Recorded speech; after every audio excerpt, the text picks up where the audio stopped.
reporting for KD Chats at Quiet Revolution Pictures in Ottawa with producer MICHAEL DOBBIN. What initially inspired you to start your production company?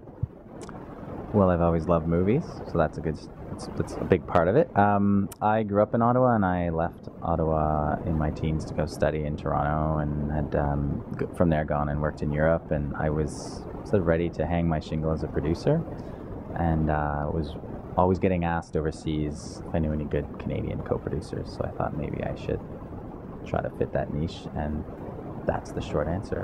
Why I'm here producing Quiet Revolution Pictures.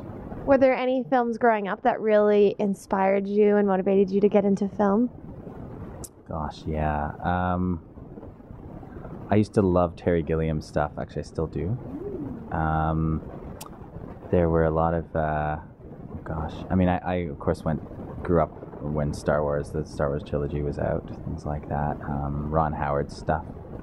I don't think anyone's watched it since, or many years, but Willow. Do you remember Willow? I remember loving that when I was younger, at an impressionable age. So those kinds of, Hollywood fantasy movies I was very into as a kid. Since then, my tastes have matured a little bit. Yeah, that was, I think, as I started my career as a producer and wanting to be an independent producer in Canada, obviously the ability to produce films for the market and the resources that are available sometimes limits what I'd like to do. But yeah, I still draw inspiration from those crazy, quirky fantasy films of my childhood. What was the best part about working on Eddie? The best part about working on Eddie was being able to shoot a film here in the Ottawa Valley. It meant I could go home to my family at the end of the day, however long the days were. It was a great way to showcase the kind of filmmaking we want to do here. And the film's been very successful. It's traveled very well. Critics have loved it. Audiences have loved it. It's been compared to Shaun of the Dead meets Fargo, two films that are, of course, iconic, and felt very validating to hear those kinds of that kind of feedback. So yeah, both being able to work to produce the project here and to see that projects produced here can do so well internationally, that's been great validation for my work so far. And you're also working with Max McGuire right now on an upcoming project. What is at the heart of that story? I think you've spoken to Max already, but the project Wounded is it's a fantastic thriller. It's really well written. There's a great story about a father and son sort of coming to terms with basically having to make peace with each other and to forge new experiences together, because the father's been away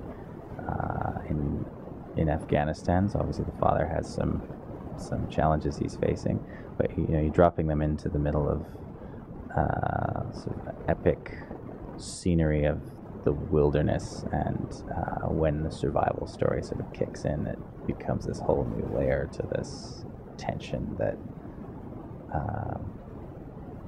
really gives the audience a lot to kind of keep guessing about and keep them on the edge of their seats. And recently you were also involved in the screening of the short film Game Changer, starring Dan Aykroyd. How did you get involved in that project? Well, I've had the pleasure of working with a lot of the cast and crew that produced the film, and it was produced as part of We Work Ottawa initiative, which Peter Dillon and Sally Crawford had put together to promote Ottawa as a place that cast and crew are, how professional we are, and how we're creating content that travels the world, and we want to be able to, or they want to be able to bring producers in from other places to shoot here and work here. And so that project was done earlier this year. So of course heard about it through the grapevine. Ottawa's a small market, so we hear about these things. And we very recently had decided to get involved in distributing the film. And so we worked with Peter and Sally on releasing the film at the Mayfair Theatre, doing a big theatrical premiere, red carpet event, which was just happened recently, just a few days ago. And I think it was very well received, and people had a really great time, and it really sort of gave a nice cadence ending to to the story of this film and how hard people worked on it.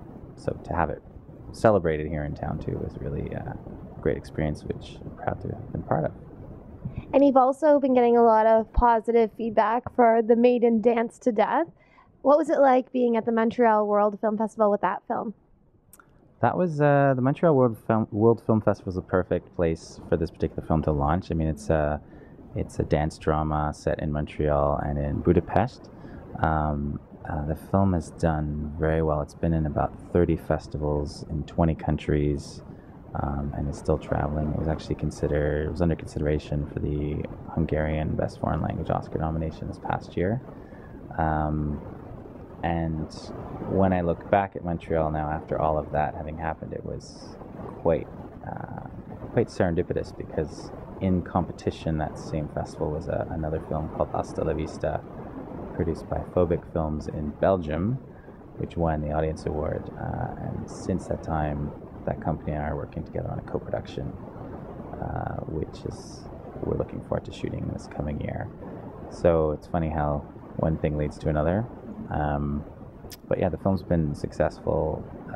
It's a beautiful film. Really hasn't achieved the sort of broad commercial success that I think a lot of producers hope for. But at the end of the day, it's one that, for my goals as a producer, has really exceeded my expectation, because it was never meant to be a broad, movie multiplex film. It's a great work of art. And audiences seem to agree. And where's the best place to find out more information on you and all of your exciting projects online? Google.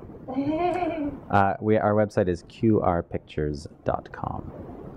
Thank you so much. It was lovely chatting with you again, and best of luck with all of your upcoming projects. Thanks for coming all this way. Oh, thank you. I'm Katie Allman reporting for Katie Chats in Ottawa.